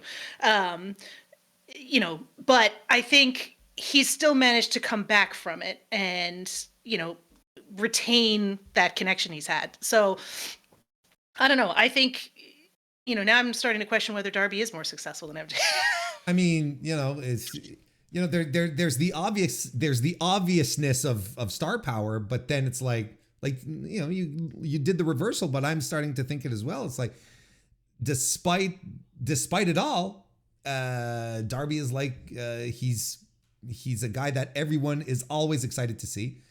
And he'll wrestle mid-card guys. Like we'll all get excited for a Brody King Darby Allin match. We'll all sit down and be like, all right, let's see how much punishment can be delivered onto one man within these next 8 to 10 minutes, right? And we're excited about that. So we don't need, Will Ospreay or Kazuchika Okada or John Moxley in there to get the hairs raised on the back of our necks. Do you have any thoughts, Trish? I just think he really knows who he is, and I think that is what connects him to the audience and means that he can get around some of the booking. You never look at him and go, who is this guy? Do I understand, what drives him? Does his style match, his body shape and size? Yeah, absolutely. He's that Daredevil style. Yep. It fits who he is. And I think there's so many characters and so many people on this roster who are trying to be something they're not. And to an extent, when Max did his babyface run, that was what that felt like to me. That's the difference. I don't think I've ever felt a time with Darby where I haven't believed who he is, and it all connects, as a wrestler, as a character. And that's what kind of drives him. I think it's going to be quite interesting to see what he looks like towards the very top of the card and whether that still works or whether that's a barrier. That could be something that we see this year. But yeah, I do think Sarah's right. I think someone like him, someone like Orange Cassidy, they are AEW. And the more time that is spent on those sorts of guys, the more you see kind of more happiness in the audience, if you will. I think that's the sort of thing that you always have to feature them. You can't let them be taken off to somewhere else. I would actually probably put him top in terms of what he's achieved versus what he was given. Does he have the star power of MJF, or the Google Trends. You know, you remember that promo MJF put on Jay White? It's in the Pollock and First intro. It's like, you know, type your name in Google, type in mine. You know, you're a straight line, I'm a pyramid. I hear that every time, and I cringe every time. Like, oh my god, get a grip on yourself. Not a great moment, no. But it's So in terms of, I always like to think about that. So there's what you were perceived to achieve and what you have are two different things, and you come from different levels where you start. And I think he probably has achieved the most out of four. But what I would look at him as, and the same as Max, is you look at them now and you think these are guys that will be a part of the very top of this company for the years to come. And if that was the aim of the Pillars and that was the kind of thing that was set out, then yeah, him and Max both sit on that level for me. All right. So let's say we wanted to do a little quick segment that I could clip easily for the internet. If we were to rank the four pillars right now from 1 to 4, where would we rank them? All right, I'm convinced. I've talked myself into it. It should be Darby, then MJF, then Jack Perry, then Sammy Guevara. That's my ranking. Trish? I'm going to be really boring and completely agree. Well, I think it's really difficult to deny MJF, and I understand how. I think I feel like we've had a little newfound appreciation for what Darby has been able to do with what he's been given. I agree, but you know, MJF still is nonetheless a top superstar in this company, which is what they need. Someone that, if they do realign and put him on rails correctly, I think can really do great things. Not that Darby can't, but in different ways. I think it will do it in different ways. And as it stands right now, is when we're recording this in January 2025, I think MJF is number 1, Darby number 2, Jack Perry number 3, and Sammy at the bottom of the list. That's how I do it. Now, let's say we wanted to reevaluate Sarah, let's say, to begin with. Is there anyone you'd swap out of these four pillars? So part of this is like, when you were like, let's use Tony Khan's definition of the four pillars, like I was like, oh, like I hate. I know, but yeah, you know. I feel like there's, we're talking about in the context, young guys, right? Young guys that they can build the company around for many, many years. But specifically and I say guys, but it could be gals too. Just the idea of four people that are, under 30 that could still carry the company for years. That's kind of what everyone sort of feels. I think it's pretty straightforward, and I don't know that I would have chosen anybody different in that when AEW started than what they originally ended up with, or that this 4 was not. I think it's a natural thing. I think you could point to a couple of others that didn't pan out, but I don't think they were ever envisioned as having like the high level ceiling that these guys did. I think one of the challenges with doing this is that we have 5 years of experience of AEW having mixed success with pushing their younger guys and positioning their younger guys in a spot. So it's hard to look at who they have now and see whether or not, they've been given opportunities. Do I think that like Wheeler Yuta and Danny Garcia and Lee Moriarty are probably right up there? Yes. I think you've probably got guys like, Lee Johnson, who are also back there, who are probably, maybe a little bit better. You could see Kyle Fletcher, somebody who's been done all that. On the women's side, I feel like Anna Jay has shown a lot more growth and is somebody that I'd probably put money on continuing to grow. I feel like you have somebody like Queen Aminata, who's got a tremendous, her wrestling ability is got to improve, but she's got tremendous charisma and she's different than anybody else, right? So I feel like there's a lot of opportunities out there, but I'm just sort of like, to me, there's probably a lot of unsung pillars from AEW that is going to change over the length of time that you have, right? Like, I probably would have argued that in early AEW, Nyla Rose was a pillar of AEW, Sure. right? In terms of the women's division, you needed a credible first defense for a woman champion or somebody who's going to, take on a new. See, you went right to Nyla. Nyla was like the number one always, and gave you decent matches, gave you decent feuds, was a decent heel promo, like. There wasn't anybody like that. They didn't have anybody like that, right? So those are the kind of people that I feel like you can look at folks and say, Orange Cassidy for me, 2021 to 2023, right? Every week on television, giving you a good match, giving you a babyface to root for, like, whatever the fuck was going on with that promotion, pardon my language, he was out there on a weekly basis. That's a pillar, right? You're built around that. Your audience is used to seeing that. So those are the kinds of things that I would probably look for rather than just like young person we can build around, because you have to then do the building around of those young people. So, okay. So let's say, with your very eloquent and adapted vision of what a pillar should be, how would you revisit then at this? Let's say we did need to swap out. We needed to go, well, this is the direction we're going with. Would you change anything in the current structure? Would you change anything? Oh, for the original 4? Yeah. Right now? Yeah. I don't know. I mean, that's one of those boring. Ask me easy questions. Make me look good. I don't know. That's a tough one, right? Like I said, these were all reasonable choices in 2019. Sure. Right? Yes. Like, yes. I still think you could get stuff out of them. I still think they're talented wrestlers. You could get things, even if they're not as top of the card guys. You're still making out with what you have there. Fair. Trish, I accept that answer. Thank you. Trish, help me out here. There you go. Yes, Trish. Okay. Right. So when I looked at this, I know I have a slightly different feeling on pillars. So yeah, I looked at similar to what New Japan are doing with the Musketeers and thinking, this is designating people for the future. And I thought, well, not thinking about who Tony will push, because the answer to this could be like a Hook or someone akin to that, and that's not what I would think you'd want to build around for the future. So I looked at it and thought the two areas where they have struggled to compete with, especially NXT, but other companies as well.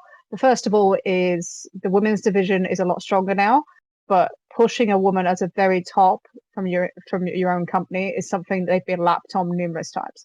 You've got Bayley and Bianca Belair going back to NXT this week, and both of them were products of that system and were able to compete with AEW in terms of ratings back at the very, very start.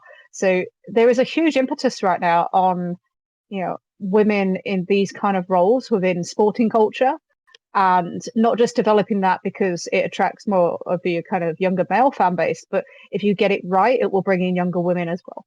So, and I look at that and I look at their roster, and I think that Willow Nightingale is your long-term babyface. Mm-hmm. She works so hard. She travels. She's learning. She's doing all those things that are really difficult to do in this day and age because you get put on TV so early. The big thing for me with her is she's willing to take on challenges and she's willing to make mistakes. So if you look at the series with Chris Statlander, the tag matches, especially in the New York pay-per-views for some reason, the one in Long Island, the both in Long Island, weren't great. And yet when they got to All Out, they go on after Pac and Will Ospreay. Yeah. And they're able to deliver that street fight. And that's a kind of level of fearlessness that you need if you're going to be at the very top level. It's the same with promos. When she had the series with Mercedes, she got promo time that she just hadn't got previously, and she just went for it. So that kind of tenacity, that type of drive is something that I think can separate people from doing this as kind of a day-to-day to them being at the very top. And you need a baby face. You need people to root for. I don't think we've worked into this kind of 50 Shades of Grey every character thing. I think you still absolutely need top baby faces in pro wrestling, and she can be that for me. And the other one is, I think they struggle to have someone who is a foreign language speaking top star. I don't think they've been able to kind of sort that out. And people expect me to go with Takeshita here, but let's be honest, I think he's going to be New Japan's ace, so we'll rule him out. But in terms of someone under 30 who could perform that role, I think Bandito is a good pick. I know he's just had his potential concussion issues off the Ring of Honor pay-per-view, but he's an exciting looking character. He has great offense. It's different. He's marketable. Not just you look at the promos they ran when he came back, but also kind of the just in general how you can market him. He's the bandit at the end of the day, and he can speak. He's got experience at top of companies. He was Ring of Honor champion for a large period of time. So I think he could be somebody if they really ran with him. It's just doing so. But I think they're the two areas where if I was going to target Pillars, it's about expansion. You do that. But there are also, when I look down that roster page and I look at the young wrestlers, and Kyle Fletcher's probably the only other one that kind of stands out and kind of flings itself in my face. I don't think there's any other two that are as well developed for their age at this point that we've not talked about already. So yeah, they're my kind of two picks to kind of change the bottom two, maybe. There you go. Sure. Okay. I mean, those are good points. I'm a big Kyle Fletcher guy personally. Like I would in a heartbeat, like, if we wanted to push the reset button on the Pillars today, I'd 100% trade Sammy Guevara for Kyle Fletcher, like in a heartbeat. I think Kyle over 2024 has just, this is going to sound super corny, but has blossomed. Does it right? We were like proud parents talking about him, right? But he really has like created an entire. This is kind of okay. Look, let's circle back to something I was talking about earlier. This is kind of what I would have liked out of Jack Perry. Given the opportunity, the guy just like dives right into it, bites into it, never wants to let go. Like you had to, you probably, like I see a dog chomping on something and you just have to, he just won't let go of the bone. He won't let go no matter how much you try to tug him away. He's just going to keep is clenched onto it, hanging onto it, trying to shake it out of your hands. That's how bad Kyle Fletcher wanted it. He was put in a spot and he jumped into it and he made it his own. And that's kind of what I hope happens to Jack Perry down the line. So I think Kyle Fletcher is one of these guys that, once contract time comes around, I do everything in my power to hang on to him. I don't want him to go absolutely anywhere else. I think he's a foundational talent. I think he's one of those. I think he can be. I think he could potentially be like a top star foil for MJF. Like I think he could fill that mold too. Maybe not as a clear-cut way as a Darby Allin could, but I like in a sense of two like handsome star quality top guys with incredible talent. I think they could work perfectly off of each other moving forward. And yeah, like I'm with Trish with the Willow Nightingale stuff too. I don't know why it took Tony so long to push that woman, quite frankly, because she was getting huge reactions. She was getting huge reactions when she was just starting off, still jobbing out. She was always tremendous. She wasn't even signed to them. She was enhancement talent they brought into the Boston show, and she absolutely, the audience was berserk for her. So yeah, I agree with you about Willow. Warren, the cynical side of me wants to say that you just like Fletcher because he's tall. No. and he put some big muscles on. Like no, I'm not one of those. I'm not that much of a body type guy. I really am. Just giving you a hard time. That's fine. It's all right. I like to bust a chop or two. Yeah, exactly. Lauren, Warren, do you think that the designation of people as pillars puts kind of an unnecessary pressure on them or on the company to deliver them? Absolutely. Yeah, that's absolutely undeniable. But you know what else? What's also great is that it makes some really great podcast content. That's also the tremendous part afterwards. No, but I mean, like, I lived like we did it with AEW, right? And we've done it with New Japan as well with the Reiwa 3, right?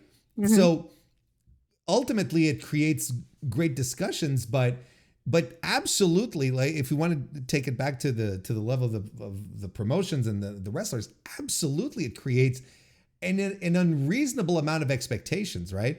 You can see in New Japan, right? Like, we're all scoffing and laughing at Ren Narita now, but nonetheless, from out the gate, you could have thought that there might be something there. But now Ren Narita is more considered a joke, and everyone's sort of like, well, is there an argument that Ren is doing better in his role than Shota Umino? I think Ren stinks right now. Honestly, you put I prefer Shota to Ren. Like, that's unquestionable to me. Like that, at the very least, there's morbid curiosity that accompanies a Shota Umino match, right? Whereas Ren Narita, it's like, like, I'll look away and it will be fine, kind of thing, you know, at the very least. But you see, like, the thing happened in New Japan as well. You know, we started talking about the Reiwa 3 plus Wimera, right? That's how people, and now Oiwa's back. Yep. So now it's like the Reiwa 3 plus those two guys. And now we have the potential for Takeshi to come in. And Gabe Kidd, right? Yeah, who is competing itself. That's a good point. So, you know, so now it's like, oh, now we got all these pillars. So maybe now it's starting to flesh out as more like a proper, maybe it's less of three guys, the Musketeers, the pillars or whatnot. And now it feels more like, okay, we have ourselves our crop of guys for the future, that we're not just leaning on specifically. There's an ensemble cast. It's not a Tom Cruise movie. It's, you know, Knives Out kind of thing. Is that a good ensemble movie? No, these are good analogies. I like this. Okay, yes, because yes. I feel Knives Out is a good ensemble cast film. I think that's a good. Okay, thank you. I would have used something really dated like Clue. So yeah, well, but you know what?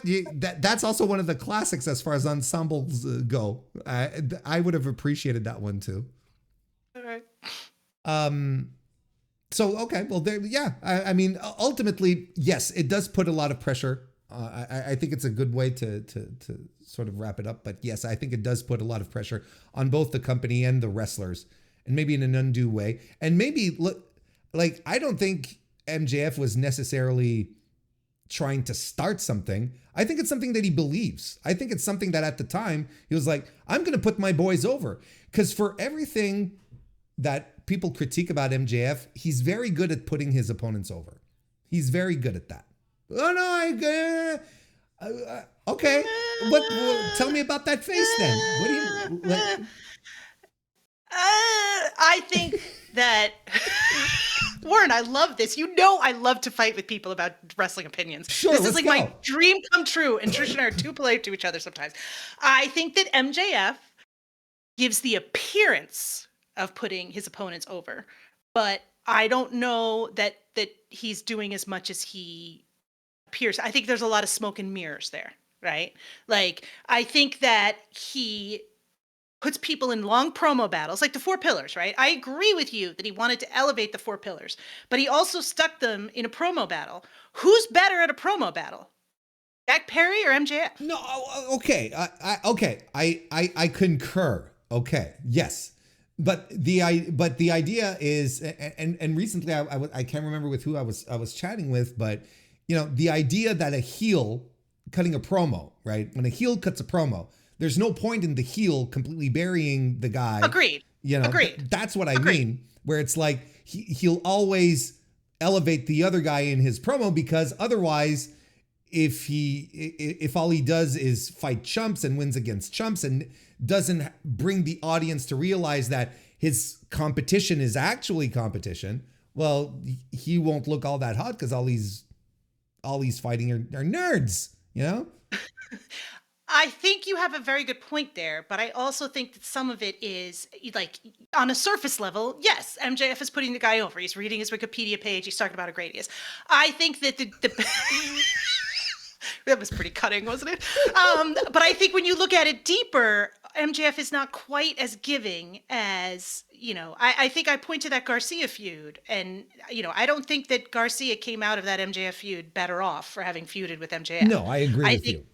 I think he looked, you know, and the whole like, well, I would have lost to him, but his contract was expiring, you know, bullshit is just too transparent for me. I think that truly putting someone over and truly making someone look better is what we talked about. Genuinely working with them to emphasize their strengths as well as my strengths, right? Mm-hmm. And not just doing stuff that I'm good at, that makes me look good. Right. And, you know, oh, he beat me up after the match, but I still got the win. Right. I'm still undefeated. Like, I just think I'm a little more cynical about this. And I'm not trying to say there's necessarily bad. Like, wrestling is a fucking shit job. You got to protect yourself to some degree. I'm on board with all of this.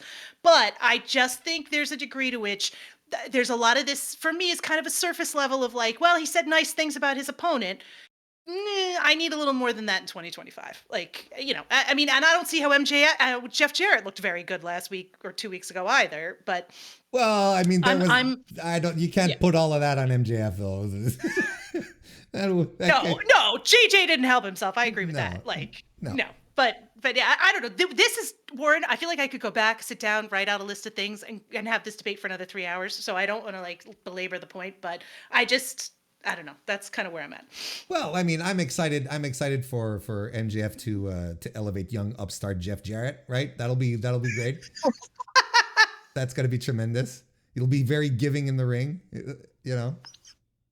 Have you realized how many people in the last few weeks have given away their age around Jeff Jarrett? Because the ones that watched him in TNA, especially in the 2000s, are just like, well, you could have seen this coming. Everyone else is like, what's going on? I agree. I mentioned that on stream a couple of nights ago. It's like, I remember like 2000s Jeff Jarrett, like nobody liked the guy. Nobody. So anyway, nonetheless, anyway, I've completely lost the plot here. I don't know what we were talking about. The pillars. We're done talking about the pillars. That's it. I think we've covered everything at this point. This will probably be the best end of any segment on the show ever right here. I can't thank you both enough for joining me today. This was really, really fun.